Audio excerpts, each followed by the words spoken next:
et bienvenue dans les explications d'Aurélia. Afin de mieux comprendre l'impact de l'alimentation et le sport, aujourd'hui je vous explique comment adapter vos repas en fonction de votre activité physique. On y va? Pour commencer, il faut déjà comprendre comment fonctionne l'organisme quand on fait du sport. Durant l'activité, l'organisme doit puiser dans ses réserves pour alimenter les cellules musculaires, nommé le processus de catabolisme, ce qui va naturellement faire augmenter le métabolisme de l'organisme. Le métabolisme de base de l'organisme correspond aux dépenses énergétiques dépensées quotidiennement par notre corps au repos, ce qui permet à notre organisme de maintenir ses fonctions vitales en activité. Et il dépend de plusieurs facteurs en fonction d'une personne, âge, sexe et poids. Il peut se calculer plus facilement qu'en laboratoire en indiquant le sexe et le poids. Voyons pour mon exemple.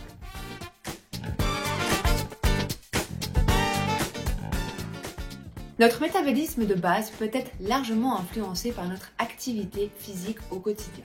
En gros, plus on bouge, plus on dépense de l'énergie, plus on contribue à augmenter notre métabolisme, ce qui s'appelle le métabolisme total. Ce principe s'exprime en fonction de notre activité physique au travail et durant nos loisirs, avec le facteur PAL. Vous pouvez facilement calculer votre métabolisme total avec le calculateur de calories sur le site de Swissmec.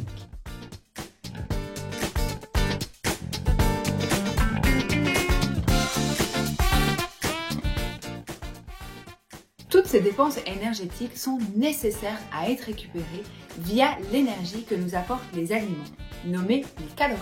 Voici un exemple de repas pour un métabolisme total de 2000 calories par jour.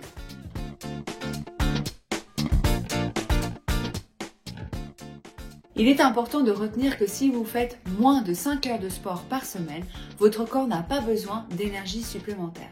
Alors que si vous faites plus de 5 heures par semaine, il est important d'ajouter plus de calories, c'est-à-dire plus d'énergie à vos repas. Durant l'activité physique, l'organisme dépend de deux fournisseurs d'énergie, les glucides et les lipides, qui vont dépendre de l'intensité et de la durée de l'effort physique. Voici comment modifier votre assiette en fonction de votre pratique, en partant des recommandations d'une assiette santé. Si vous pratiquez un sport d'endurance, type marathon, ajoutez plus de glucides et de bonnes graisses. Et si vous pratiquez un sport de force, ajoutez plus de protéines.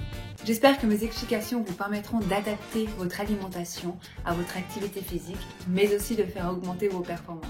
On se retrouve dans 2 semaines pour un nouveau sujet dans ce thème. À bientôt!